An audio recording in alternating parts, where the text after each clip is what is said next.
Hello, my dear friends. It brings me great joy to present to you the inaugural episode of the Jim Kroft Podcast. In this show, I delve into the fascinating intersection between entrepreneurship and creativity, building a bridge between the business and arts worlds. Many of us harbour immense potential within ourselves, but often struggle to find the guidance we need during pivotal moments in our journeys. By interviewing individuals who have navigated these critical crossroads, my aim is to share insightful stories that will inspire artists, freelancers, and anyone running a one-person business. With that in mind, I'm thrilled to kick off this series by introducing a very special guest, Karthik Puvvada. Karthik, also known as KP, is the mastermind behind the Build in Public podcast, one of the most inspiring and relatable podcasts featuring business and tech titans. In due course, we'll delve into KP's journey. However, I'd like to begin with a personal reflection. In Berlin, where I live, the winters are long and cold, and this year I combated it by going for long runs after dark, immersing myself in the world of coders, hackers, and solopreneurs. It was during this time that I discovered the Build in Public podcast, which served as a wellspring of inspiration as I examined a world totally new to me. Then, through a series of fortuitous events, I found myself on a call with KP, who has since become both a mentor and a friend as I rejuvenate my path. It's for this reason I'm incredibly proud to introduce this special man to you, someone who in my eyes embodies the spirit of uplifting others, a win-win mentality, while also living a life committed to service. So if you're ready, let's dive in. And we're in. KP, how are you? I'm fantastic, Jim. How are you? I am feeling very blessed, sir. That's too kind. Well, I really am feeling very blessed, KP, because this is one of the strange things in life, is that you don't get used to often finding someone who you would call a mentor. And you have, at different points in your life, you have different people that come in at different points. And then sometimes someone comes into your life and just throws a different perspective on. And you don't even sometimes recognize that there was this little something out in the world, this little missing piece, and it's hard to define. And then somehow the tapestry of reality flips around and out comes KP.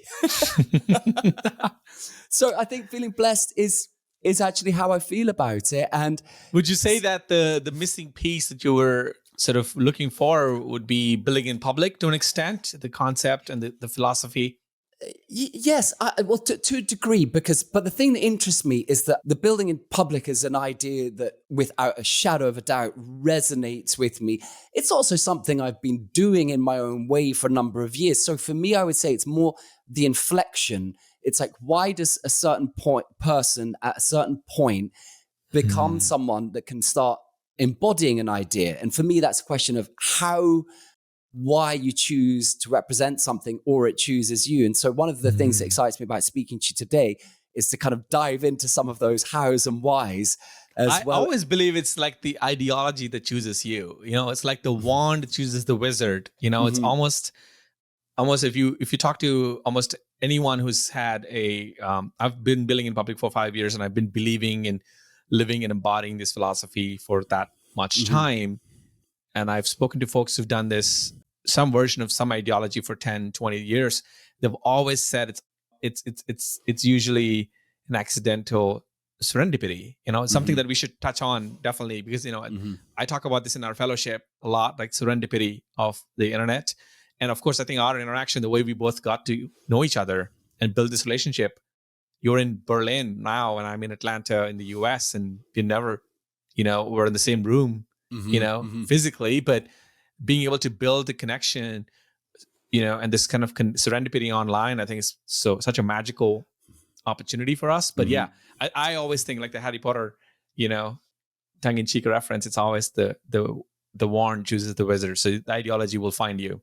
Well, it is. And it's one of the things that's been a transformative thing in my life in recent, you know, well, I mean, particularly this year, but after sort of years being sort of focused on music and then film work is the way that words have come back into my life, and recognizing language as a type, or maybe as the sort of quintessential sort of superpower. And one of the things I really enjoy and why I'm excited to speak with you is that I feel like you have this sort of eloquence of the imagining of the idea and the way to put it across in a communicable way that not only makes it understandable, but actually has the capacity to inspire. And for me, KP, like, one of the things that I would now like, maybe my first question is one of the things that interests me about you is that your capacity to give and to be inquisitive and to explore and to share and to be of service, it sort of walks before you. And then on the other hand, I piece together my sense of KP-ness as a result of how you're dispersed through this interaction. And I thought, what a wonderful thing it would be to go back into the origins of your story, if you're open to do that. Yeah. Because you are often talking about, I think even on your Twitter bio, and they've got this limited real estate there, and it says, helping founders become great storytellers. Yeah. And I love that. And I love your imagining of story. And so I'm like, where does it all start for KP? Who is KP? Where is this presence from? Yeah, it's a great question. Where does it start? Like, let me cut the scene now to, maybe in my childhood where it really began. I feel like a lot of the founders would agree that they recognize very early on in their childhood that they have a bit of a sense of I should be this, And so for me, I think I had the sense of intuition of that I want to be a founder, I want to be an entrepreneur very early on. And to me, entrepreneurship and founding something were no different than creating positive change in the world. So I think I didn't technically know that I would start an LLC or a company and I would have staff and employees and those kind of things when I was like 5 and 6. But I feel like I had a strong urge to do something positive in the world. And so like that was always there. And it's like a very silent whisper. It was never a loud thunder or an echo everywhere. It was always a quiet back of the mind thing that I'm meant to do something more. So this I'm meant to do something more has been this theme. Like if I have to pick one phrase that took me from my 10s to 20s to 30s, it's this phrase, Jim. I'm meant to do something more. And I don't know what the more is. I don't know why I felt that way. So growing up, the first 0 to let's say first 14 years, I was in a small village in South India where I grew up. I was born in this place, like you can't even find it on Google Maps. It's like a remote, tiny village in South India. And eventually we moved to a slightly bigger town next to that village. And, I think I joked with you about like how I didn't even have a shower head, like a bathroom and a shower head until I was like 14. We didn't have running water. We would carry the pails of water from the nearby well. And we had like a hand pump, if you've ever seen those. And so a lot of my perspective was shaped, a lot of my identity and sort of, perspective around, like, I'm very grateful as a person now. I think that comes from seeing that, living that. And I was able to find happiness and joy as a family, not just me, my grandma. I lived with my grandma from 0 to 14 years, and my mom and dad were hustling in the city 400 miles away from me. So I didn't get a lot of connection time with my mom and dad because they were, low middle class and actually very close to poor class. And they were hustling and they didn't have time to, afford, all the things you can afford in the big city. So they put us closer to our grandma, my maternal side grandma, who I give a lot of credit for. She was a strong woman, relentless, strong, positive, and like can-do attitude, I think, comes from her. And so yeah, that was my first 14 years. But as I was spending those 14 years there in that village, I knew in my heart, deep down, that I was meant for something more. Do you remember when you first heard that call? Like, could you place it, or was it just a sense? I think it was mostly a sense. particularly because I was constantly written off. I think because the sense was almost a rebellious voice against what was everyone's opinion of me, because I was very introvertish as a kid, which is surprising to a lot of my current friends. My wife. My wife thinks that I can talk to a wall for 24 hours now, which is true. No, but I'm the kind of guy who gets an Uber, talks to the driver, doesn't stop. I'm like very social now. But then again, I can have a sense of it because you have a profound sense of humility. So I can see the link through that. Yeah. And I think for the first 14 years, like I said, because I couldn't use words, I just I didn't feel comfortable, I think, to open up and talk about myself.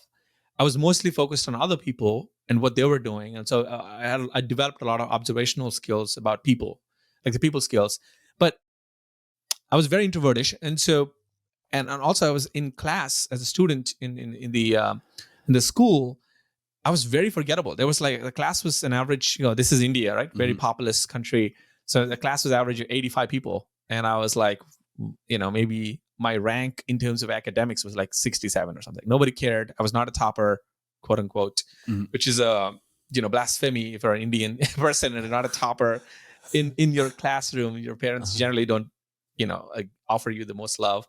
But my mom never cared. I think she was a significant influence on me, through those years, even though she would come like every once in a while, not stay for too long. But her narrative around, you are not what the grades are, you are not what the society thinks you are what your calling is. And deep down, I think she sensed that in me very early. And even now I talk to her almost daily, and I love her so much. She's in Hyderabad, which is the bigger city later. I think she sensed that I was meant for more, but she didn't know what was that, nor did I. But so until 14, this is what was going on. I was mostly written off by all my friends, cousins, relatives as this shy kid. We don't know. Like my grandma, I asked her once, like, what do you think I should be when I grow up? And she said, I would be surprised if you would be anything more than like a banker or something. And because she had very low ambitions for me, and she was happy, she would be grateful if I had found a stable job and made $200 a month USD. I think that would have been like her dream scenario. But at 14, the inflection point happened where my mom and dad brought all the family together into the big city, the Hyderabad city. And I got to be closer to my mom, spend time with her, and then really like her presence and her mindset rubbed off on me. She's very growth minded. If you read the book, Carol Dweck, The Mindset, sorry, I think it's called The Growth Mindset. But anyway, so she quickly recognized that I was struggling with this introvert extrovert situation, and I was like not really thriving in school, and so she tried to make me focus more on my innate talents of what are you really passionate about, what feels like joy to you, what feels like fun to you. And she's a very positive reinforcement kind of personality, which is great because I'm like that now. To you guys, this in the fellowship. That worked wonders on me, and I went from a nobody, forgettable person in the classroom to then becoming the topper of that school. By the time I graduated sort of the high school in India, I think I topped 16 schools in the system that we had. Oh, wow. And I broke the school records, and I did all these crazy things that I never thought I could do. Like I said, I was academically very challenged in a way initially. And the way I did it was because my mom never really made the target the goal. She never said, don't try to be like, don't obsess over the destination. Focus on the journey. Focus on the joy that you get in and out of this. So there were actually smarter people around me who would come to me and be like, they would see that I was studying well, or I was I was number one on debates club. I was number one on, trivia at the time. And I also did I remember in high school, I also did a drama club, and I had the most positive reception from the crowd. And so the fear of public speaking, all of this broke apart because somebody believed in me, which is in this case, my mom. And there was another teacher who was my math teacher, who was also a misfit. in his realm, because the other teachers wouldn't get along with him that well. And he was like, he was an atypical person. And he took me under his wing, and he would also reinforce the same message. He would say, if you figure out what you love and have fun doing it for your own intrinsic motivation, intrinsic joy, you will outpace, outcompete, outlast all of these people. Don't think about any competition. Don't think about the final destination. Just think about the journey. I think that was a huge inflection point, because that pivoted me from there to being very open-minded, taking bold shots. So in college, I was, again, very open. Like this KP that I'm today, I think when I was maybe like 17, 18 is when I started becoming this. And one more inflection point I want to touch on. After college, I was 20 years old. I got my first job out of college, still financially very challenged, in the sense that it was a customer service kind of job, and I was getting paid $250 a month. It was not the most fulfilling, but it was a stable job. And I was basically living the dream of all my sort of the village friends, right? Like I made it by their standards. But I signed into this company and I worked for 8 months. And every day when I went to this company, there was 80,000 people, and I felt that was a cog in the wheel, cog in the machine.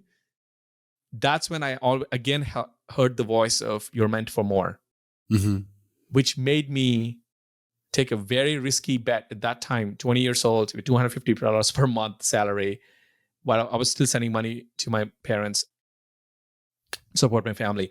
I took the GRE exam, wanted to do an master's program in America, and I hustled my ass off. I wrote 500 emails to professors at departments across the US universities, borrowed money from friends to pay for the US admission fee for the applications for the universities, finally got a full ride, 100% scholarship at Vanderbilt in 2021 when I was 21 years old. And they even gave me a job offer without seeing my face because of my hustle. And I got paid $1,100, Jim, from $250 to $1,150 or to $1,100. And I got to be 100% like scholarship student in Nashville. And that was what brought me to America. And I think that changed my life. So off the back of making a big bet and believing in that calling, whatever it was. I knew nobody in America, no family here, no no support system as much. So again, I think I heeded to that call. So I mean, there's this pattern that I've noticed, that I keep heeding to that inner voice, and it's always comes through as a very silent whisper. So you have to be quiet and spend time with yourself in a solitude situation to really understand that this is coming for you.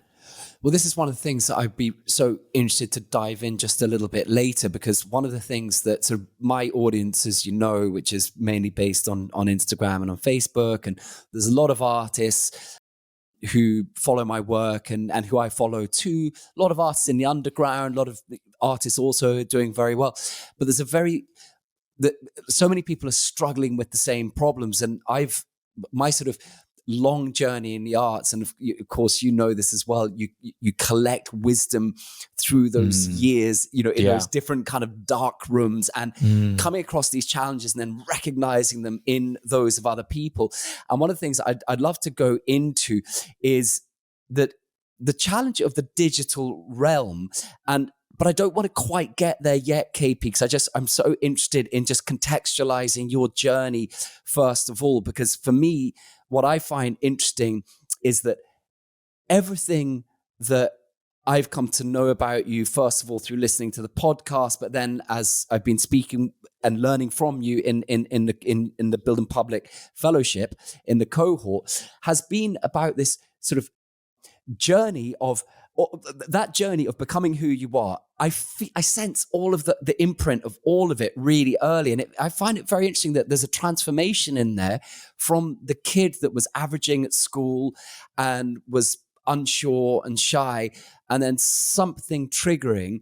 And one of the things that I really love, and this relates to the question later with social media, but it's this question between being and doing. And what I love about what you said about your mother is she created a space within which you could grow, and that the shy boy that no doubt had all that potential but couldn't quite get to it, but it wasn't forced upon you. It sounds like it was encouraged and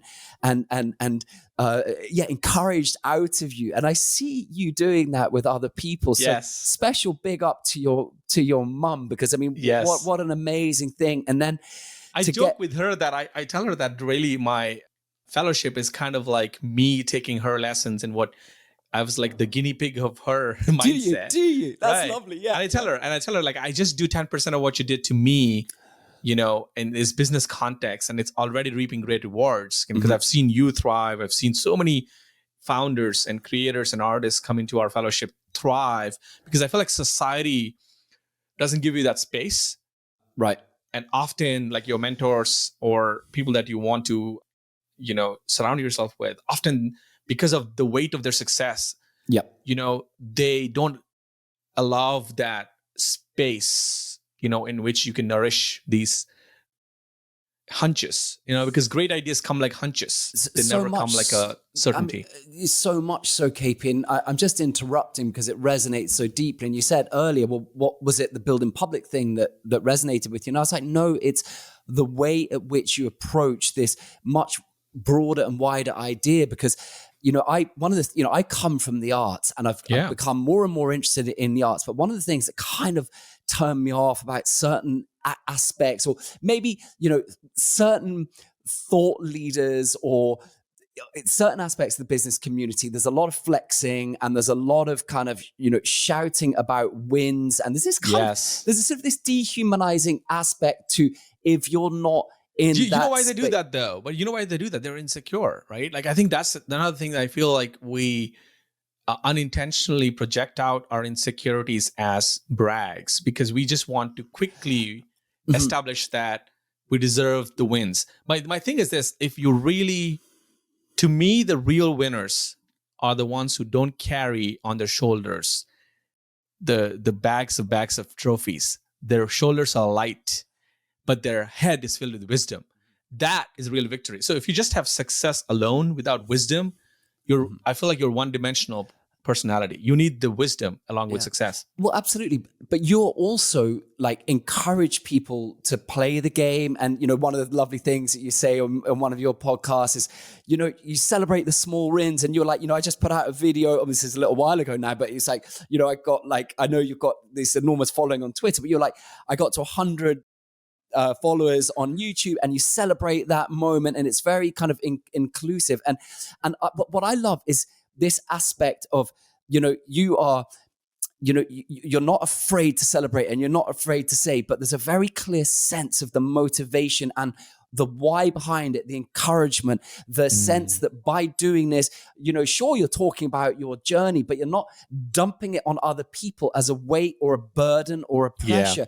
Whereas, certain other aspects you go into, it's like, it's all about, you can crush Twitter if you follow this step, and you can break it, and you're going to dominate it. And, for me, it's such a sort of language of an archaic sort of, win at all costs, and also kind of male dominated sort of history. And, I like the fact that the trope, like the tech bro trope, right? Well, exactly. And this is the thing, is that one of the things that I've had to reconcile with is, for some years, I kind of got so turned off by the notion of ambition, because I associated it with this alpha maleism. And when I was growing up, I was always at loggerheads with alpha males. I didn't know why. I experienced some bullying quite younger. And then I got to a sort of certain point where, I sort of, but perhaps in that same way that you went through this sort of transformation at a certain point where you started expressing yourself and getting into that sort of, deeper power of whoever the hell it is that you are, and your living potential.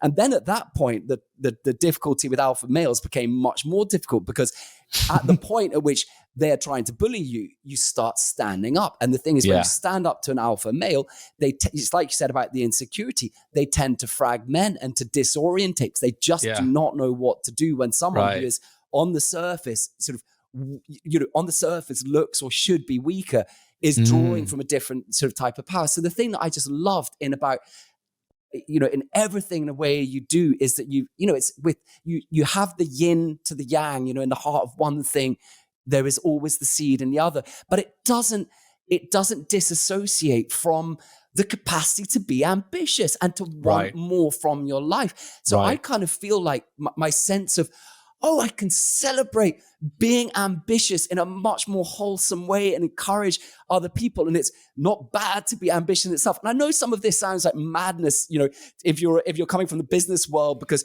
you have to be business. Of course, Let me get this right. I mean, let me get this on the podcast. Maybe I can look back at this in the future, in 20 years. I want to be a billionaire. And I don't think I've ever said that. And I think the weird thing is I actually feel like I knew it.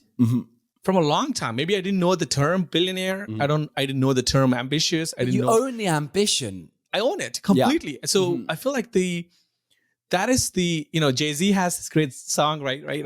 I joke about that with you all the time, but the song called God Did, and it's one of my favorite songs. And he talks about the highest elevation of the self. Lovely. And to me, that is no different. Like, being ambitious, achieving a status like $1 billion is sort of the highest elevation of the self. You're raising your potential you're raising the manifestation of your potential to manifest into society as $1 billion net worth. But really, the hack, as many people know this, is if you really want to be a billionaire, it's about how much impact can you create for the world. It's usually 100x or 10x. So you've built something that's worth $10 billion to the society and the world, or $100 billion, and that ends up becoming the path in which you become a billionaire. So I feel like ambition in its own self is not a negative or a positive thing. It's about the carrier of the ambition, the person embodying the ambition. So I feel like Buddha, before he became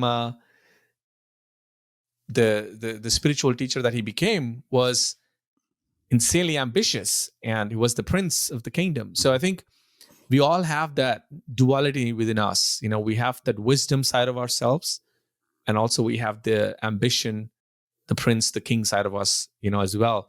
And it's about balancing them and living life that sort of, creates space for both of these to operate.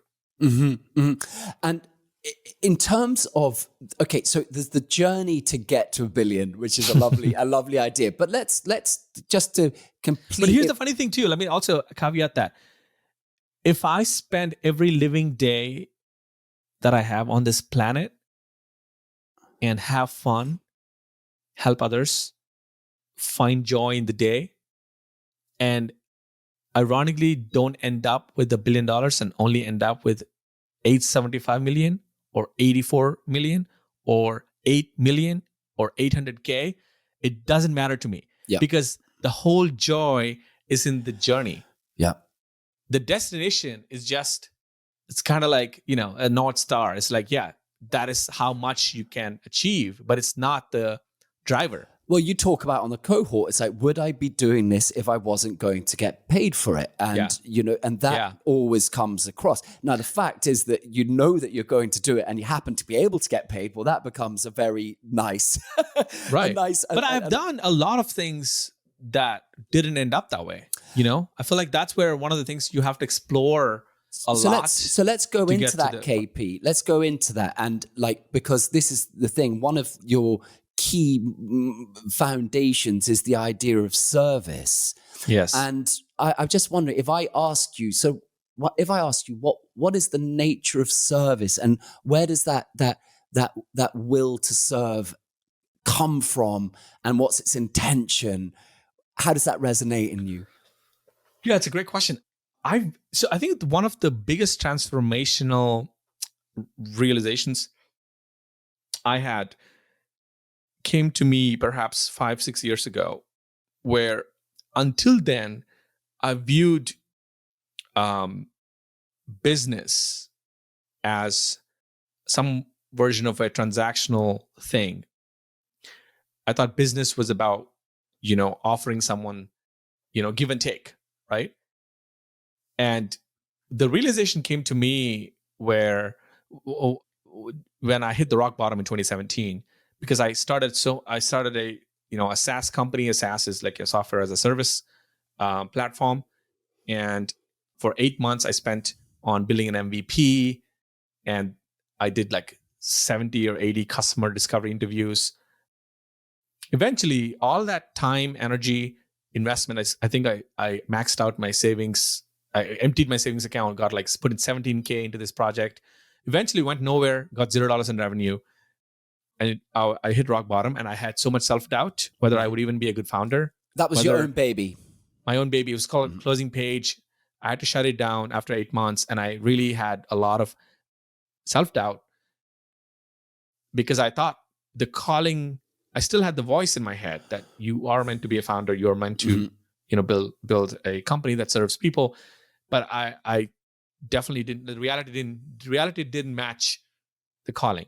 So I felt disillusioned, and I was like, "What is going on?" and all that. In that chaos, I really realized that I was playing the game wrong. I was playing the game to win according to some bullshit metrics like revenue, leads, conversions, early customers. Yeah, they're important, but they're not everything. The realization, the turning point was me realizing that business was service in one sentence. Business was service. Business is service. And then when you view business as your vehicle to serve, you transcend the scoreboard.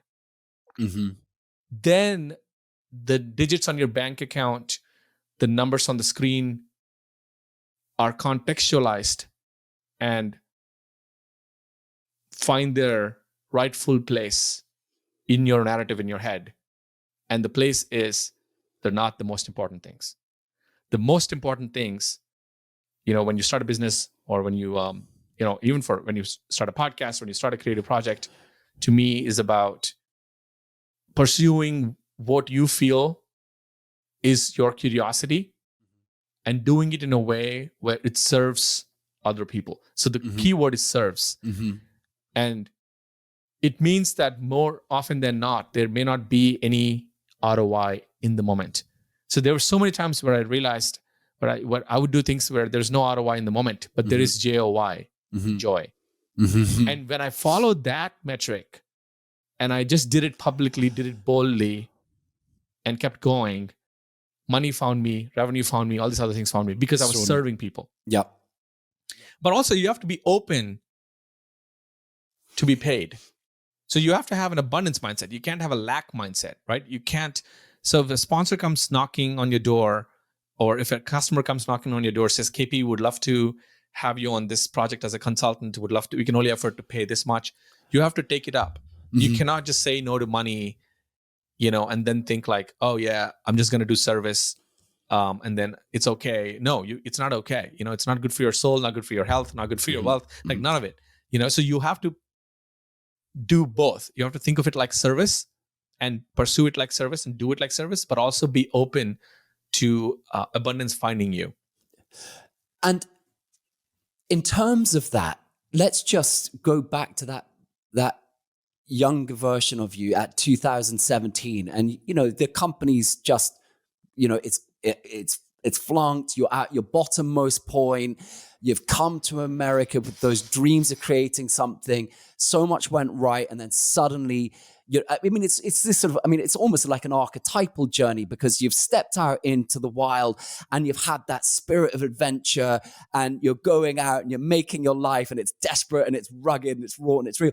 But then you've set this baby up, and it's broken down.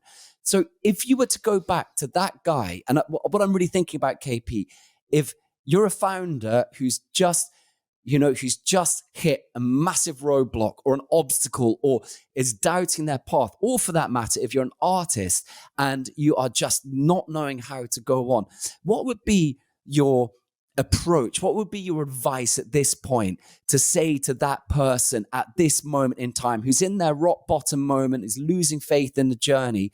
What would be your advice spiritually and practically about where to take things, reflecting on your journey and what's happened to you since? Yeah, I mean, I think my advice would be, first, really embrace and accept the reality. Mm-hmm.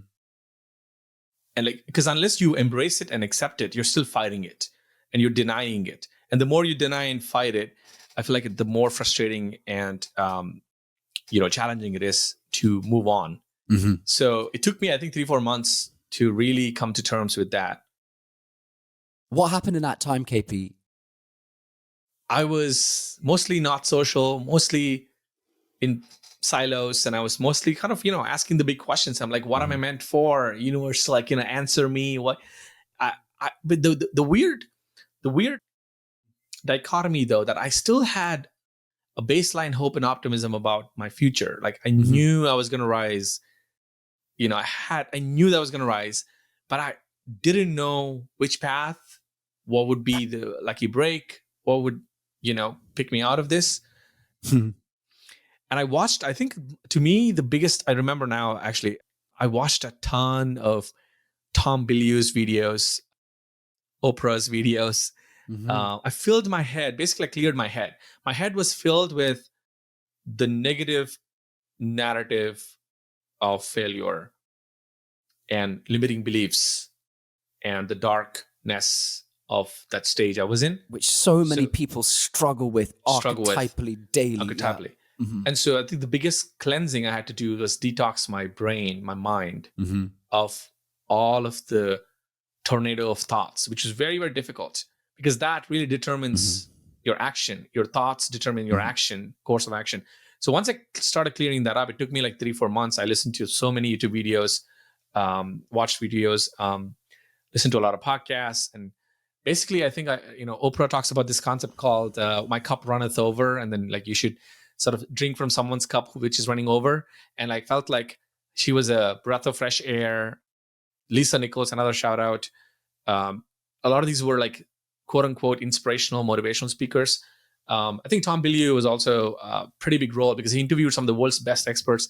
And so many of them referred to failure as the forge in which their next chapter was made. So I realized that this rock bottom is the dry land on which my next, tiny, what do you call it, plant would grow. If I just decide to fertilize this with positive thoughts and hope and optimism and humility. And I think a lot of my humility comes from that period. I remember what it feels like to fail. I had all the talents in the world and still failed. Right. So I never take anything for granted anymore. Every day, every piece of success is only rented, never owned. You have to go back and get it again next day. Go back and get it. In the market. So I think those 3 months were very, very important in terms of shifting gears and going from limiting beliefs and fearing failure and denying failure to saying, okay, let's start a new chapter. Let's welcome the new dawn of whatever would happen. I also learned a valuable lesson about patience, Jim. And humility and patience are, I think, very, very closely connected. Humble people are very patient usually, and patient people are usually very humble, I think, because I learned that I had nothing to lose. I already lost. And so I realized, why am I putting up artificial constructs on how long should it take for me to build an idea, to build a great company? Who cares? Who's keeping up with the scorecard? Certainly my mom doesn't care, who's the most important person at the time in my life. I'm like, so clearly, who cares? Nobody cares. So I've realized to play the game of decades and not days. And I was very impatient until then. So I slowly built myself out of that pit by learning no-code tools. So I went from thinking these positive thoughts, like I said, and then realizing my weakness was I didn't know how to build, and I was dependent on software engineers. So I was like, okay, well, how about I learn how to build basics using no-code tools, and then I started building no-code products and projects for fun. So again, I went from like the way out of the pit is usually filled with following your curiosity with no ROI, doing it for fun with no heavy expectations. And I didn't have a grand plan. I just thought, let me pick one step at a time. And so 17, 18 months later, I kept doing this over and over and over again. I built 4,000 people audience on Twitter, which is, I thought was bonkers because now I have 45,000 and it feels like funny that I thought that was the biggest thing. But those were like big numbers for me at the time. And I realized a lot of those people came because I was very vulnerable. I was very authentic, and I was building in public. I was showing my scars. I was showing the way I'm failing. I was showing the tools I was using. I was very open book because I have nothing to lose. I already lost once. So that gave me the courage. And also from a business perspective, the brand of building in public. And I became the building public guy in 2020 after 18 months from 2018. And I never looked back since then. I feel like I'm on a hot streak now since 2020. Yeah. And I'm really grateful for this place. Well, there's two things that really jump out at me there. And one is the necessity of the scars. It's like you have to open the wound, and then the question becomes, what happens to you once you get that wound? And I think this is one of the things, because let's say with people feel a potential within them and they feel a talent and they're within the world, and then they have an expectation because it's the most normal thing to dream or to think, I'm going to do this. And the problem with reality is that it just doesn't budge sometimes, or rather it just pushes you in a direction that you had no idea of what this is. And so suddenly you find yourself in this form of reality where it's like, okay, I don't know where I am, but I also don't know who I am within this reality.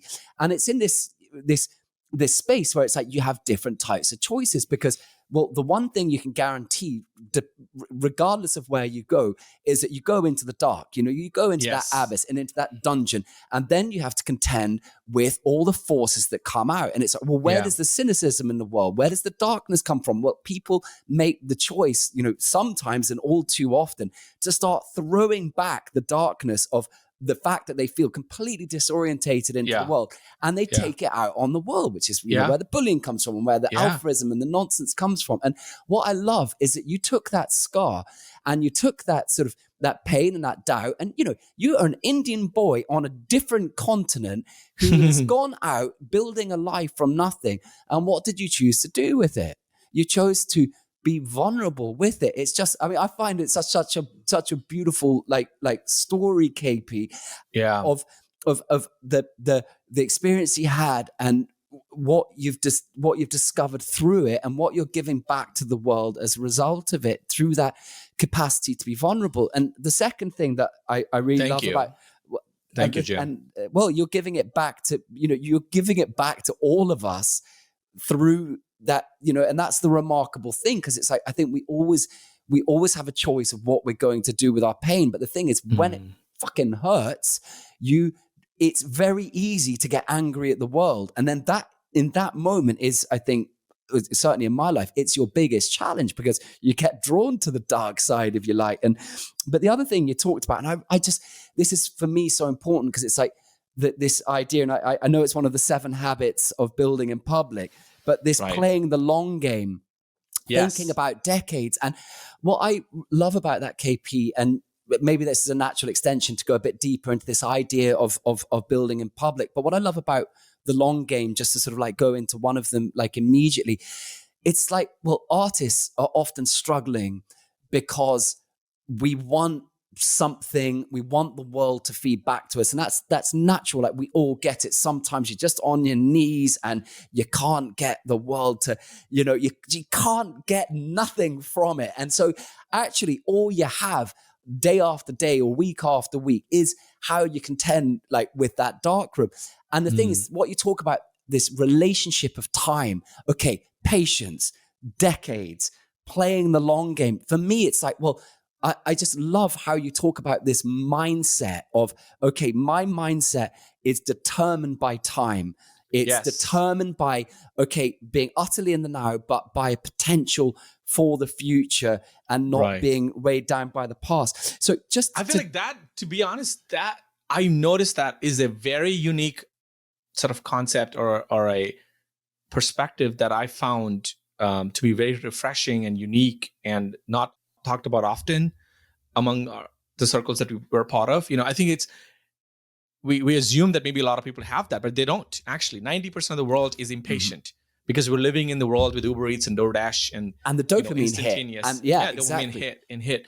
And as a creator or an artist, you have to perform on mediums that are filled with dopamine hits, like either Spotify or SoundCloud. Right. So you're surrounded by environments and instruments of dopamine hits in the now. However, you will lose if you accept that as an ideology or philosophy, as we just talked about. It's almost counterintuitive, where the person who will win is the one who is not obsessed about the now, is focused on the decades, but chooses to be present in the now. In this podcast, the last 40 minutes, I've been insanely present. So have you. So we have this connection. So we have the spark. So it's energizing us. Yeah. I'm curious. I don't know what's coming out of your mouth in the next 4 minutes. And you're curious. You have no clue where I'm going to take this. Neither do I, brother. That makes this, right? But that makes this exciting and captivating and riveting, So the being present, I think, is one of the greatest gifts we can give to our guest and to ourselves in any moment. And however, the time frame mindset, like you said earlier, when you think in decades, like Jim, I think about this. Like, if you ask me, you're in Berlin, we joked about this a couple of times. If you asked me, KP, when are we gonna have that beer, man? Right? You promised a beer. So if I condense the time frame to 4 weeks, I don't know. I'm in Atlanta. I have a young kid. We have things going on here. You're traveling. You're touring. If you stretch it out to 4 months, maybe there's a good chance. Maybe we may come down to London. Maybe we can meet somewhere in the middle. If you stretch it to 4 years, I bet you there's a good chance that we will see each other in Europe somewhere or you in America. If you spread it out 14 years, I promise you we both will be in first class. I'm not joking. First class, flying to a favorite destination and having a great time, touring the village, touring the locals or whatever, like, doing something fun. And so I think that the window, if you just stretch it out, sometimes when I get jitters when I think, okay, what is my Q3 strategy, Q4 strategy? What are my results? What are my expectations? And I'm like, it gives me a lot of jitters and anxiety. But if I stretch it out and think 10 years, in 10 years, I'm going to crush it. If you talk from the alpha male perspective, it's going to be anything you want to do will come to life in a span of 10, 20 years. You just have to accept and play that long-term mindset. But also, I think a lot of people give up because they're not enjoying the now. Yeah. So if you enjoy the now, time just passes quickly. Yeah. Yeah. And this is, if someone were to ask me about you and about what you teach or represent, but more importantly, like who you are, like, I mean, this might sound abstract, but it's this capacity to marry presence with this sense of the future. And this is one of the things that I love about the way that you teach about building in public, is that you are encouraged and energized to put that which you're going through or that you're trying to build or that you're experiencing out online, and then to unattach to whatever it is or it's going to be. And it's not about giving less or caring less, but it's about like freeing it and then letting the world to decide, and then you move on. And I mean, I've experienced like so much practical help on this, because you talk about it as shipping things, right? Just shipping it. Just ship it. And the paradox is that people that follow me go, oh wow, you're really consistent, and how do you do it, and you're shipping and the rest of it. But the thing is, for me, it's like part of the thing that is a burden psychologically is that I am consistent, but I care like, it's not that I care like too much, but I go to that sort of over the topness with everything I do. And the consequence. That's the artist in you. Well, it is, but it's like, but the thing is that like, it's also about having the capacity to separate between something that is content and that is not meant to last as the defining thing of your legacy. Let's say if you're building right. It's not a masterpiece. Yeah, well, we talked about this. Well, that's the thing. It's like, and so you've got what I consider to be art, and I'm in the studio. I will suffer to the end for. But I love this thing, and it's like, even with my newsletter, because I always want to kind of consider them like masterpieces. But even just like talking with you, it's like, right, okay, I will always do like 3 reviews. I might be a bit more obsessive than some people, because I just love language too much to let it kind of go out before I'm done. But there's a big difference between like doing 3 reviews and doing 5 reviews. But also, it's not just that. It's if you ship that stuff and this is, I'm saying this because I want to ask you about it, but I just want to say the effect that you've had upon me is that it has freed the capacity for newness to come in by not being weighed down by yesterday, because it's out. And I'm so grateful. You're not burnt out. And also, you're not burnt out. That's the other thing, KP, because recently I'm thresholding because I'm trying to do too much different stuff. Too much, and I realized one of the reasons that I found you, and I'm not talking about putting a meaning into everything, but when we look into our lives, there are reasons for things. I'm like, okay, you are helping me chill out a little bit. And and the way that you're doing that is by gravitating things in the capacity to have fun and remembering the funny thing is, I love that. In a way, I think since we first connected, which is 3-4 months ago, in a way, objectively, as a consumer of your content and your newsletter and the IG reels and everything, what I found watching your journey, and it's been so gratifying for me, Jim, is that I feel like you've chilled out a lot more. You've how do I put this? You've shipped more, but also surprisingly burnt out less. Yeah. Oh, I'm coming back from the edge, actually. Which is funny because usually, if you think about it, like when you ship a lot more, and this we talk about this in the cohort, we're like I almost encouraging and almost like harassing you to ship more, like do more tweets, do more. but the more doesn't necessarily have to feel like a drain, and that's the missing point. A lot of people think more equals burnout. Well, forgive me for interrupting, because I'm just trying to stress what an impact you've had on me. Because it's also because one of the things that I'm trying to do is to help artists, because I see that their pain point is, it's this digital realm. It's like they hate having to produce content because their artistic spirit just rejects this temporariness of content, which I've gone full circle with. But the thing is that, so I've been helping, one of the ways that one of the things I'm founding, if you like, as you know, the business I'm creating is to really create a content operating system for creatives. Right. Nice. Which is, going to go out. But I've been beta testing on myself all year, and I've got much more consistent. But then I started, like you very, very acutely said, right, I'm beginning to burn myself out, even though I'm being ridiculously consistent. But it cannot be at the expense of yourself. And so the thing that I'm so grateful that I'm taking from the Build in Public way is that I want to help artists, not just to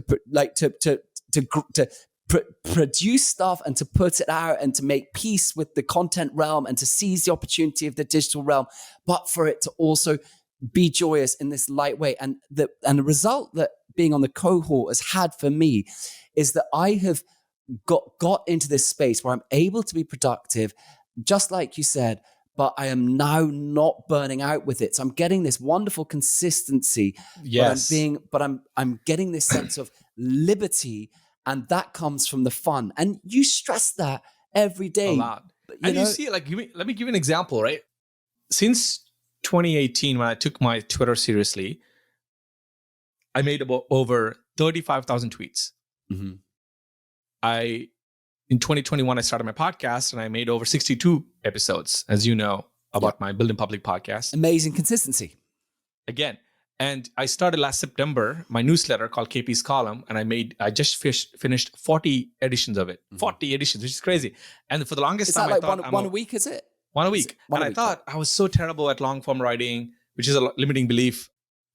Anything that I think I'm terrible at, if my heart tells me to follow it, my reframe is, I'm not strong enough at X yet. I never allow myself to say, I'm not good at this, or I'm bad at this, or I'm terrible at this. The key word is YET, yet. Yet. I'm not strong enough at long form writing yet. Because when you put that framing, then suddenly you realize that it's a skill like lifting weights, running, swimming. A strong swimmer versus a rookie swimmer are no different people to the water. It's not that person was a dolphin in the previous life and they ended up. It's just that they've had more reps in the water. Yeah. So then it becomes a question of strength, not a question of character. This is the problem. I think a lot of people, when they create content or when they start a podcast, they think, oh my God, I'm a terrible interviewer. No, they're not. Or I'm a terrible long form writer. I'm a terrible short form. I'm a terrible videographer. I'm like, it's not a strength of it's not a question of your character. It's just the strength of your repetitions. And you know music. So if I came to you and said, Jim, I want to learn guitar, and in the first 2 minutes, I obviously will suck. I'd say get a different teacher, brother. But I feel like the framing that would work really well is if I said I'm not strong enough at playing guitar yet, and then just put in the practice with joy, with the intrinsic joy of being present for every lesson, and then playing. If I spent a decade on a guitar, of course I would crush it.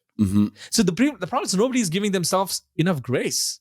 Who's keeping the clocks on the sky? I don't understand.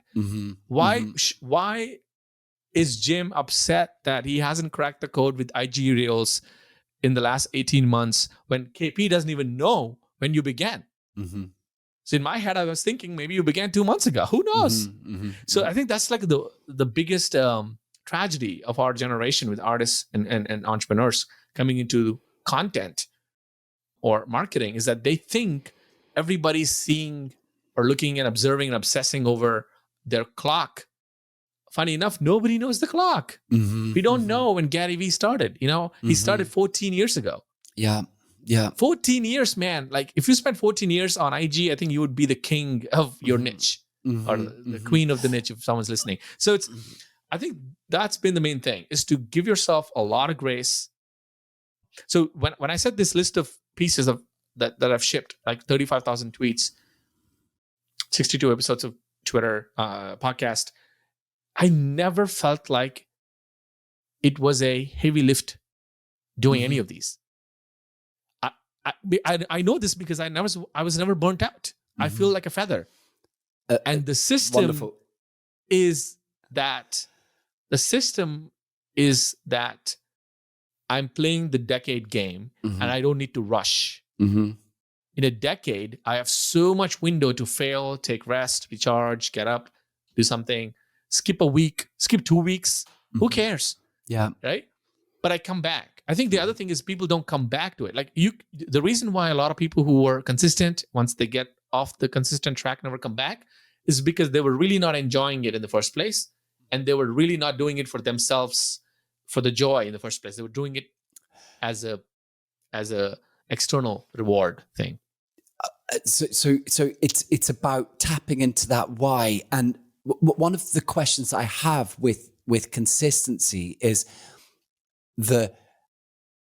it's the question of dilution, because okay, so you are leading a cohort, a fellowship, you are an angel investor, you have a family, you are doing your newsletter, you are doing a podcast, you're an entrepreneur, you have you tweet consistently, you have an enormous network, and you have family in India. And in the last 5 years, Jim, I went to have dinner every day at 6:30, and I closed out my work mostly at 7:00.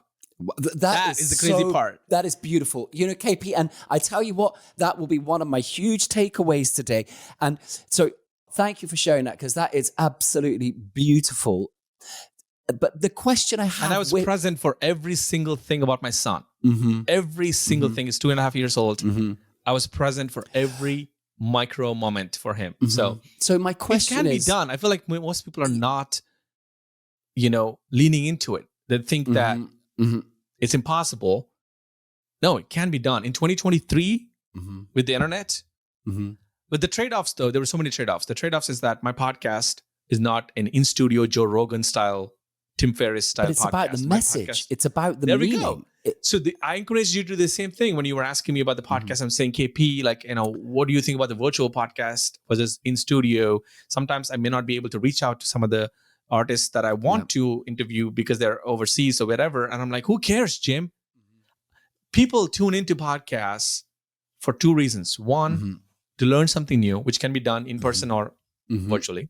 Number two, to feel like they're part of an authentic conversation, which is what the last 45 minutes has been for you and me. So, sorry, you had a question about sort of the balance of all these things. Yeah, well, I got two questions. So one is resistance and one is dilution. So just on the subject of podcasts. So I just want to say this very quickly because like what you said about Gary Vee, and I know that he gave you this this sort of massive shot of your life. And maybe it'd be lovely if you just tell that story in a moment. But I just want to say before you tell the story, I'll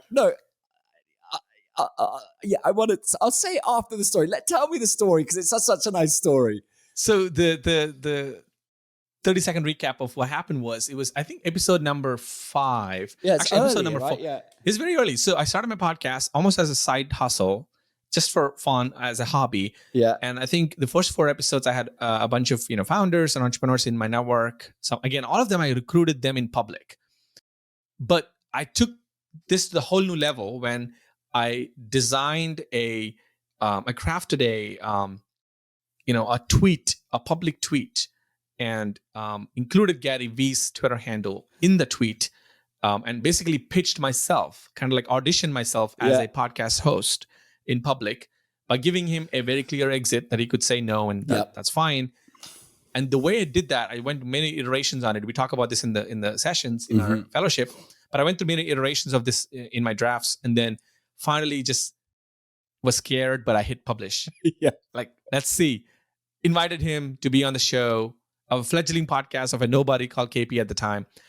And within 21 minutes, his whole community rallied. My fledgling, 4,000 people rallied. And he said yes in 21 minutes. That's amazing. He was number 5 as a guest, and that changed the trajectory of my podcast. I did the same thing later with the co-founder of Reddit. Yep. Alexis Ohanian also, who said yes. And so, I feel like a lot of these were learning lessons that I was scared to do them, but I'm better off. Obviously, I'm much, much better off. The upside was so higher than the downside. Well, so the thing was when we were talking about it during the fellowship, and you broke down, and you got your screenshot, and you went through the 4 points, and you call it shooting your shot. Shoot my shot, yeah, shooting shot. And I was like, I'm gonna shoot my shot with KP right after this thing. I was so floored by that. Yeah, I did. It was the first thing I did, and I put it out just because the thing is that you've been an entry point in such a different world for me, and it was so. And you said yes, and I also gave you an hour. I said, look, I didn't expect it, but I just wanted to say thank you so much for being my Gary Vee.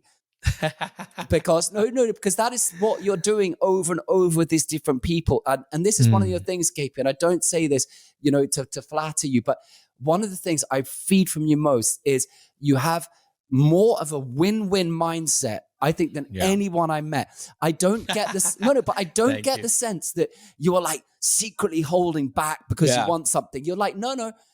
If I've got this knowledge and I will put it out. You know what the secret is, Jim? I met I met my future self, who is 65 years old, and he already told me that I'll be a billionaire. I don't have to worry about shit.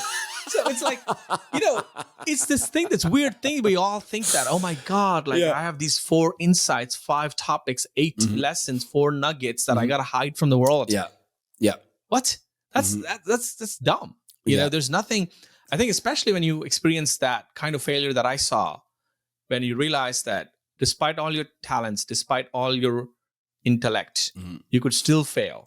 Yeah. I think my heart goes out, for anybody who's experiencing any amount of struggle in anything. And I always think about what can I do to help them with no ROI. Yeah. So the other thing I'll actually say, this is something that I made a conscious choice, just like how playing the long game, this decades, not days, has become my mantra. It's like, it's in my office. I have like different sayings in my office about those things. The other thing that's very, very close to my heart, and I know you saw this in the fellowship, and I embody this, and it became a life mantra, is something I call permissionless giving. Mm-hmm. Until a few years ago, I think I was a nice guy. Like, I was a nice person to be around, where, I was trying to be polite. I was, if you help me, I'll help you back. What's a win-win? All these things. At some point, I had to draw a strong line and said, that's not enough from what I expect. That's not enough to be in this life. I want to be kind. Kind is different from nice. Nice is just pleasantries, politeness, but still I have to think about it. Do I have to help this person? What's my ROI? Where's my callback? All that. Kind genuinely means doing something that you would want somebody to do for you with no expectations of returning the favor. Zero. Because it's much easier to operate from a place of kindness than to be nice, because nice has a scorecard. I have to think about, okay, when did Jim really reply to my email? Okay, did he really pay for that first thing? Whereas kind means I just do what I can in my realm to help Jim and let him decide. And that's how we got you into the fellowship too, as you know, right? All of my sales are based on this philosophy that I just give. And I don't even have to ask. They just want to give back. Yeah. So and I find that very interesting, because so often nowadays in this modern world, every single action is instrumentalized in terms of that which I want. I will do this because I will get that. And and people have a sort of perception of themselves as kind, while hoarding so much of their talent. And I mean, it's such a strange mindset. I mean, it's like even within the arts, it's like I feel like within the arts there can be so much more community and sort of energy between people even than there is. Of course, there is community out there, but I think one of the troubles is it's so damn hard within, whether you're a painter, whether you're a photographer, whether you are a musician, you have to be so bloody minded and so determined on your path, because it is so damn competitive and it is so, difficult.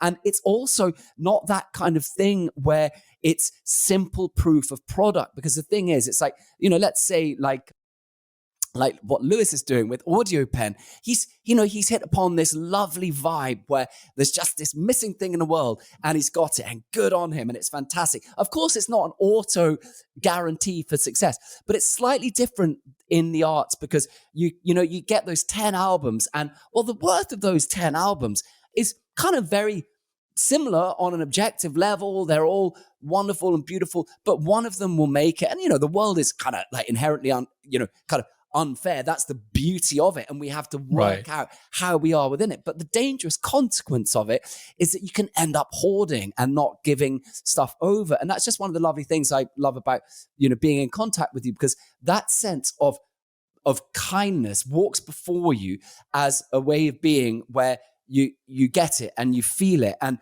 I don't know. Wonder though, I think actually I want to push back on that. And I'm maybe because again, I'm very new to the arts world. My only lens is just through you and Charlie Puth, so these are the only two people that so, I mean, what I'm curious though, Jim, is does that have to be true in 2023? Right? It may have been true for decades in the history of time with music and art and the painting. But I like to think of, like, one of the things I talk about is like, there's only one of you in the world. So you are in the history of mankind. There's no other Jim Kroft, just you. And there will never be another one like you, which makes you already a unique unique, valuable, thing that nobody can replicate. Like my story that I shared earlier in the podcast is so me that even if somebody came into my niche and did something, they wouldn't have the gravitas that I would have. So I wonder if you bring this to the art world and think about how much, like, yes, the merchandise, I mean, the transactional side of art is somebody buys your albums, or somebody buys your tour tickets, or somebody buys your merch. But that's 2% of the whole audience who will be those super fans. Sure. What can you do to the other 98% in terms of just giving it away? Can you just give away other parts of you? Can you just give away the process? Yeah. Can you give away the lessons learned when you made that album, when you crashed and burnt, like all of that stuff? 100% KP. And that's one of the things that led me to build In Public Fellowship, because I realized I've got 20 years of knowledge inside me, which, I'm sort of giving away, and, with love, and, like you said, and putting it out. And then it's like, okay, but one of the things that I'm trying to figure out in my own life, and I'm beginning to build In Public with this aspect of my life, because it's very unusual if you're in the arts to start talking about, okay, the metrics of a newsletter. Oh, I'm starting a business and I'm going to be transparent about the sales that I make and this type of stuff, because in the arts, that's kind of uncool. Or, I think they get it in the hip hop world, they completely get it. But in a lot of the other genres, if you like, it's kind of you talk about the art and the lyrics and the meaning and the vibe and the culture, but it's not, talking about things. And my kind of thing to artists is look, guys, we have to figure out ways, because if we're going to play the decade-long game, we have to grow our bank accounts, and we have to exist in the world, and we have to, find ways. So one of my sort of huge excitements is okay, I'll just backpedal a tiny bit.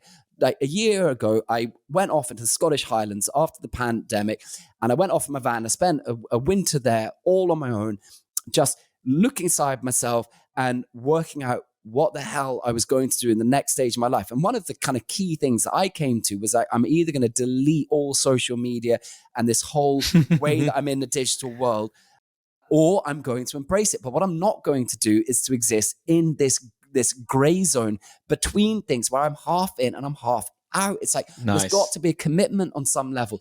And one of the things that's really exciting me now is okay, is to recognize the opportunity in the digital economy, not as something that you have to go to, but recognizing it's already within you. This is the Build In Public thing. And then to start sharing that in all its wonder, but then also to create some digital products that essentially aggregate what you're giving out for free to anyone who actually wants to buy them. And so what I'm trying to do is I'm trying to build In Public, but also to create a sustainable, solopreneur business that is completely reflective of my artistic journey. And then, of course, I think that through that, more people would also sort of, find the artistic side, and that they can start kind of riffing off each other. But it's just this kind of strange thing, because a lot of artists, it's okay, album sales are horrible. It's really hard to, I've had a song that's had nearly 1 million plays on Spotify. It's the money is not worth looking at. So the thing is, you have to accept the world as it is. And as it is. Even if you have a relative success as an artist, you are not, as a musician at least, you are not just going to get it in the antiquated, old-fashioned way. So you have to find new ways. So this is the whole thing that's led me to So we're walking into the digital era now. We're already in the digital 100%. And the funny thing is that I found that leads us to exploring and fully leveraging the digital economy at scale. Right. And so there were two things for me. One thing is I found you through Justin Welsh. I was I found Justin's work and I went, wow, I love how the pragmatism in how he goes about and the way that he manages to extract value in a microscopic way, solving that one question he's answering, or that one question that he's asking, and then he really properly answers it. And that led me through this kind of trail of finding out more about Justin and his path. And then it led me to you. And then finding you was wow, I really relate with this, because this is kind of what I'm doing, but I'm trying to figure out what it is. What's this Build In Public thing? And now at this point, it's okay. Well, I think, Jim, we talked about this at the beginning of the fellowship. My combined goal with you for this year is to get you into the market with a digital product. It may not happen in the 6-week window because we're experiencing the sessions and you're having fun, and it's okay. Sometimes, it's okay to have fun. You don't have to write no timeline. Right? Yeah. It's who's counting the clock here. But by the end of the year, which is enough, I think, leeway and the buffer for us, I feel I would love to see you build design, craft that course, a combination thanks, of videos. KP. By the way, which I'm also doing one. So we could be accountable to each other. Love it. And I'm happy to help you. Thank you. In the sense of business wise. So what are some things that people might be looking for, and how do we sort of package it and so on, and then put it out there and have low expectations in the sense that you're doing this as a service. You want to have fun, and you will be surprised at how many people buy these things as a thank you. But KP, and the missing link for me, all of your other Instagram content and everything that you've been putting value. And I feel that, and the crazy thing for me is that the missing link that I feel has been, because I felt a bit awkward, kind of, I'm getting really into the solopreneur world and the building public thing. I'm like, okay, how's this meshing with the arts? And I'm going through this kind of like unifying experience. But the key thing for me more recently has been about this idea of fun, because I was like, wow, I'm going after so many things that I'm diluting myself. And it's like, what I've really got out of this is to take this breath again, take this breath. You can carry on doing. And I just wanted to ask you, like, on this, when you're getting too diluted, because I love how consistent you are. When you're getting diluted, how do you stay consistent within that tapestry of different things that you're doing? Yeah, I think the juggling balls. Maybe I don't view it as dilution, Jim. I think but do you ever get to the point where it's like, man, I just do not have the time to research for this podcast because I've got to do the newsletter and I've got to see, take the family to the doctor. So I mean, I think you're talking about, maybe you're talking about like stretching yourself too thin across all these things. And so I think that's actually a great point. And you're right that, when you look back at things retrospectively, it looks like a mountain of work. But if you really like watch carefully or if you followed me carefully, I've only always built molehills.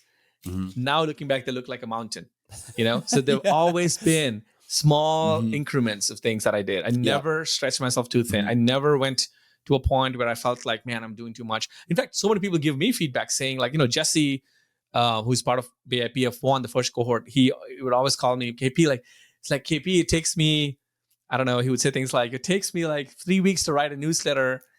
And you just how are you pumping out so much content, man? What is this, fountain inside of you? And I'm like, I think, I genuinely don't try to perfect it, Jim. Maybe that's like one, blessing that I have. I just don't try to. I try to understand, what am I emotionally trying to say in this piece? And I try to write in the way, or create content in the way that it translates the emotion, not the packaging and production value. Because I always feel like in the long run, I can get better at all the other aspects. And so my favorite people, also with the people that I draw inspiration from, play a role. I draw inspiration from Van Gogh, and Van Gogh did over 2,000 paintings in his lifetime. I'm like, 2,000?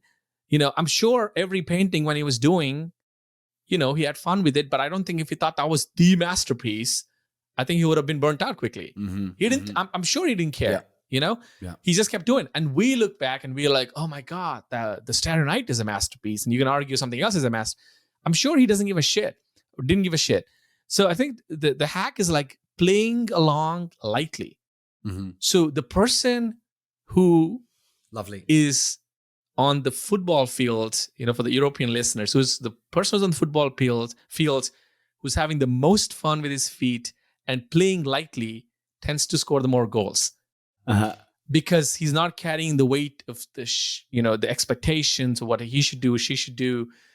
No, all of that is secondary. So I think any project that I take upon, I try to play it lightly. Like there's a sense of lightness. I feel this, and I don't know how I get it. And like you really asked the root of it. I don't know what it is. I just try to play it lightly. I think I have a lot of faith in the sense that in the long scheme of things, this will get better. But today I got to ship this before I go collect my son from daycare. Literally don't have no choice, And then I'm very impatient in the sense of like, I don't like to dwell about those things. So I'm both impatient about shipping, but I'm very patient about performance in the long run. So decades game, I think that helps. But yeah, when I'm doing tweets, for example, there were weeks where for 3 weeks consistently, I would put out 15 tweets a day. for example, and if that is the velocity I'm going with, then the number of podcasts per week might have to reduce to 1, as opposed to this week I'm doing 2. Yeah. So I play with it. It's okay. I never have a perfect 40 tweets a week. I play by the year about the velocity. Yeah, well, I'll tell you a secret, KP, and I think you'll like this. So before our podcast, I was like, even though like I feel like I know you and your process so well, and even though I trust myself, I was resistant. I was like, no, I should delay it. I should know more. I should have listened to every single podcast. So, and the thing was, and then I was like, I know what KP would say to me. Yes. He'd say, press record and trust in life. Yeah, I'm glad you did it. Yeah. I'm so glad you did it, because I think that would have been... For many reasons. It wasn't that I wasn't researched either, KP. There we go. So, there's another thing here, Jim. I think you'll realize this as you do a lot more podcast episodes. You're in what, episode 4 or 3? Yeah, exactly. 5, actually. You're my 5th. 5th. Okay, good. I told you you're my Gary V. Thank you. Am I the first virtual, or did you have one more? No, you're the second virtual. Second virtual. Yeah. So, thank you. So, another thing you'll realize, when you do 62 episodes, ironically, the most researched episodes for me meant less. I don't know why. Interesting. That's lovely. Yeah. It's kind of like over preparing a particular song. If you do too much, if you just try to do too much, trying to over prepare it in front of the audience, you forget that you're playing it for the sense of joy and to make them feel connected. Yeah. So sometimes my best episodes have been where I came with 5 minutes of prep. And I have no shame about it. And I would say, actually, I wouldn't tell the guests, but I would just open up, because I think that would debilitate them. But I would take that as a compliment. Yeah, but that's awesome. Let's do improv. But it's this capacity for trust, isn't it? Yeah, it's trust, but also great conversations.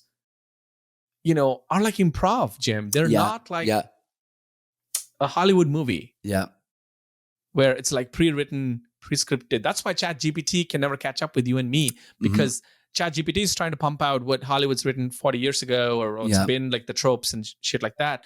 But being human is being unpredictable and being spontaneous, opening up to serendipity, And I think when you do that, when you practice that, I'm sure you do this with, the great podcasts, by the way, to me are like the ones that feel like jazz. It's just, there's a flow. They're having fun.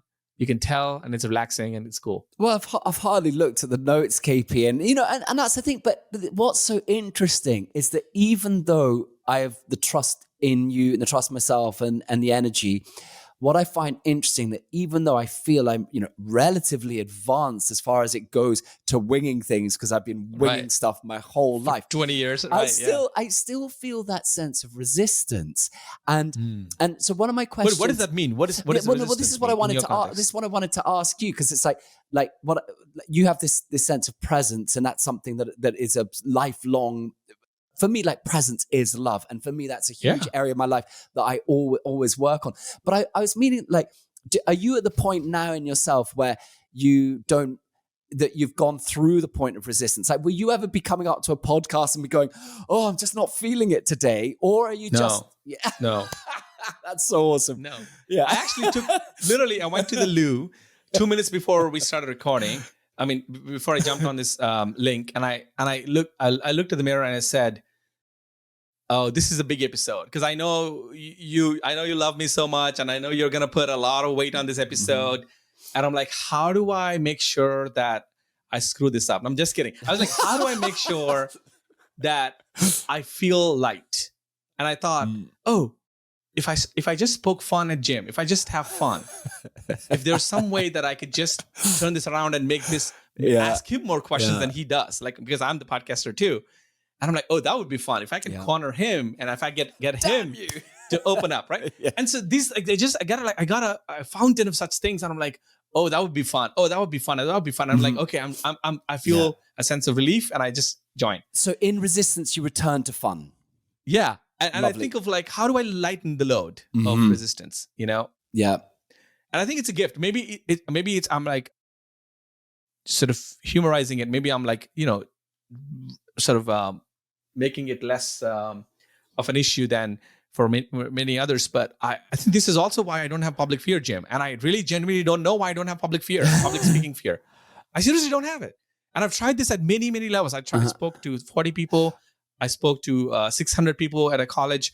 I literally have no public speaking fear. I don't know why. But I find that inspiring. The reason being, it's just that like we all struggle with resistance in different ways. But I think that there is a state of mind where you go beyond the threshold of that resistance, and for me, like the reason that you feel that is you've gone through that point and you've become something other.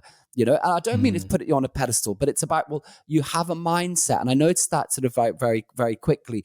And I got one of the little tiny tips that I got from you was about Savvy Calendar, and yes. And I got it. And what I loved about that, it's like, okay, you knew exactly in your schedule, these are the places where I am open to the world, and once this person puts that into the diary, I will be available to that, and that's my commitment. And it was never a kind of what ifs or buts. And in the arts, we're always what if and buts. Yeah. By the way, there's an hour before, an hour after that, there's usually nothing that day.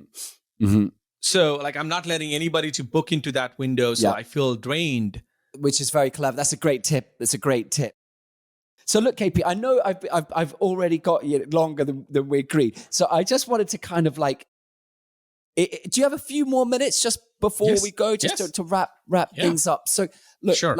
if I just want to kind of like see if we can compress your philosophy into a bundle, and particularly to give it over to an artist, a creative, a painter, a writer, someone that's struggling.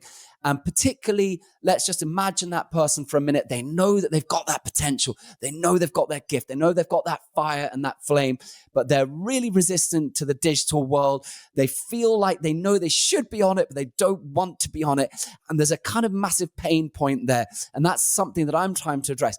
What would be your, can you give them a run through what building in public is? What is it that they should do? Just like, give us a mini tutorial on the mindset of building in public.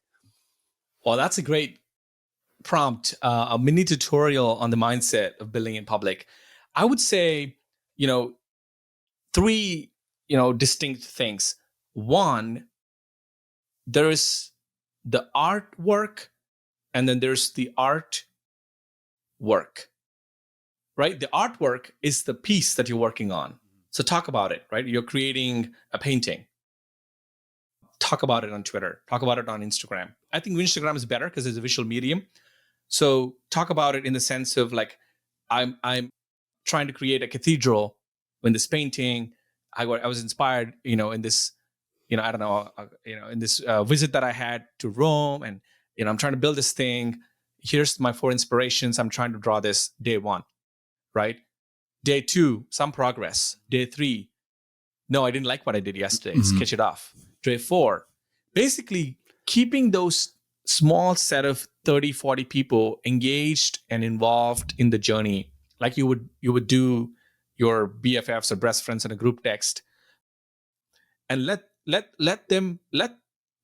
creation of the artwork unfold in public on Instagram or wherever, because you'll be surprised that is a lot more fascinating than suddenly showing up 4 months from the cave and pointing out, here's my final piece.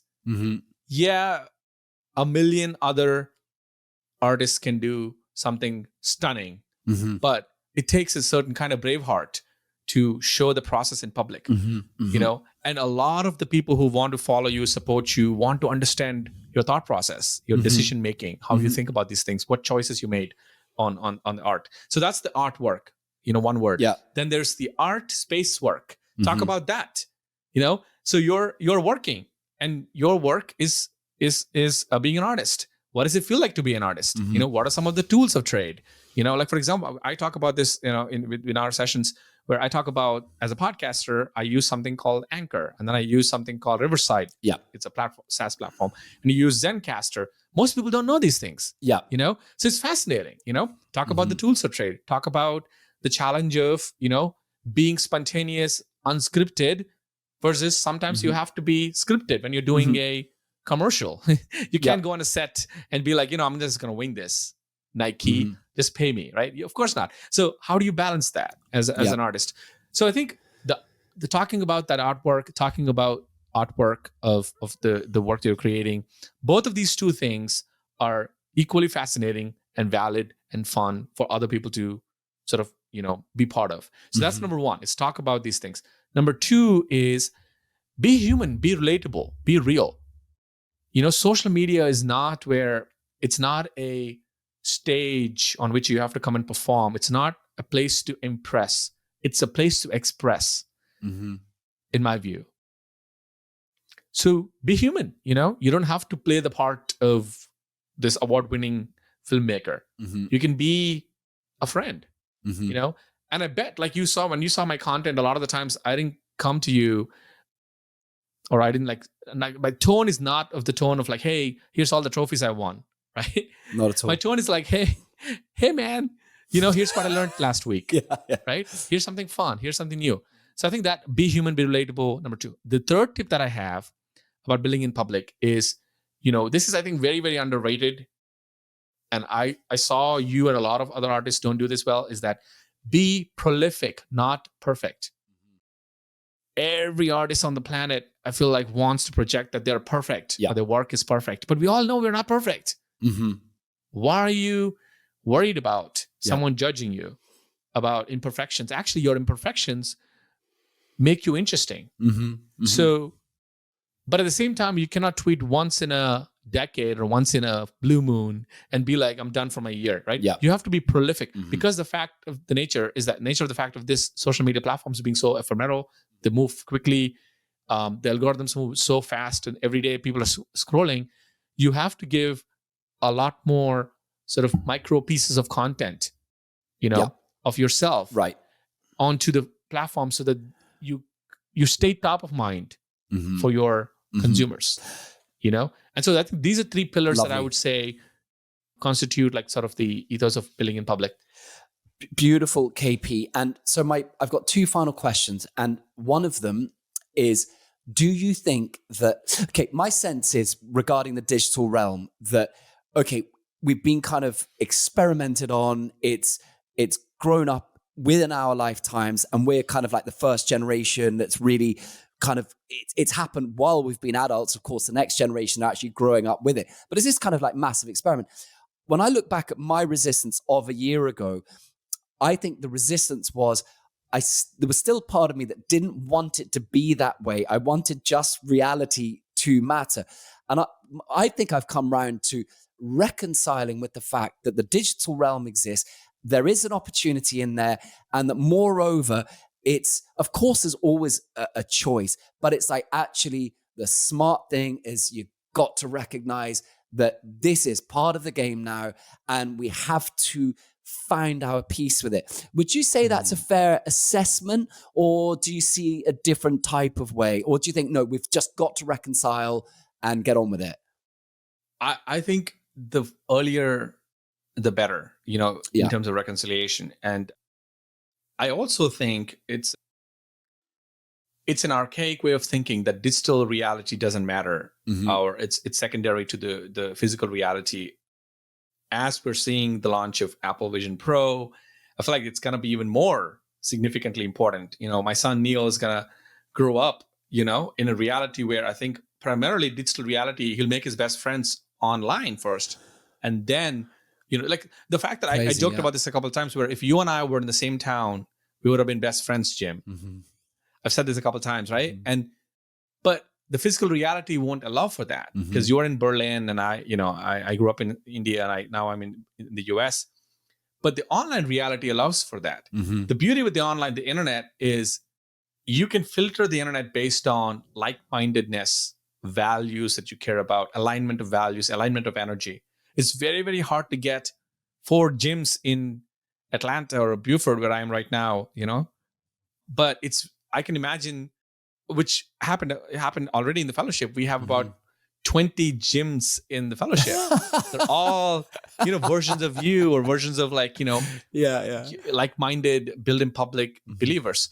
So Great souls. Brave souls. But I feel like it's inevitable to that is our reality. And I think all the content we're consuming is coming from somebody who's a human being. And so I think you have to recognize that the songs you listen to, you don't ever meet the artists, you don't get to ever thank them, but it's coming through the internet.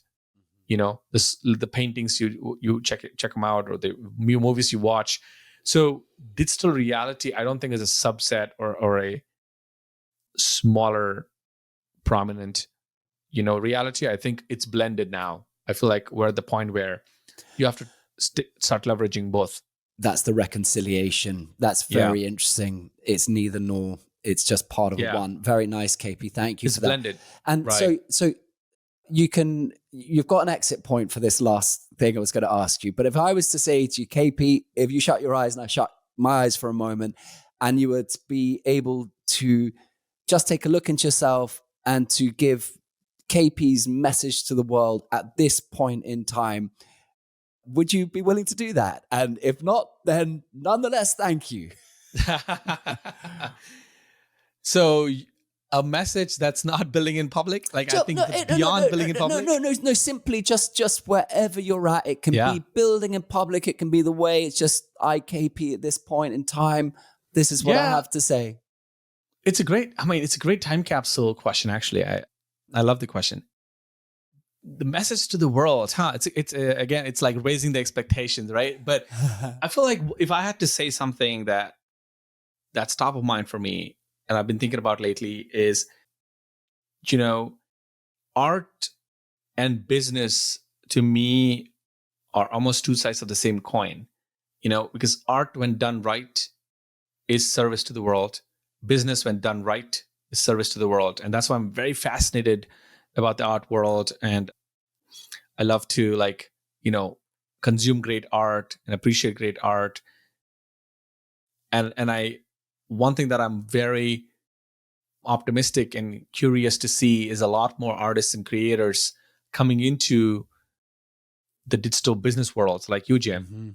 And I'm really welcoming that change, and I'm really opening my arms and saying, guys, come on in, come on, like rebels. This is the new rebellion, right?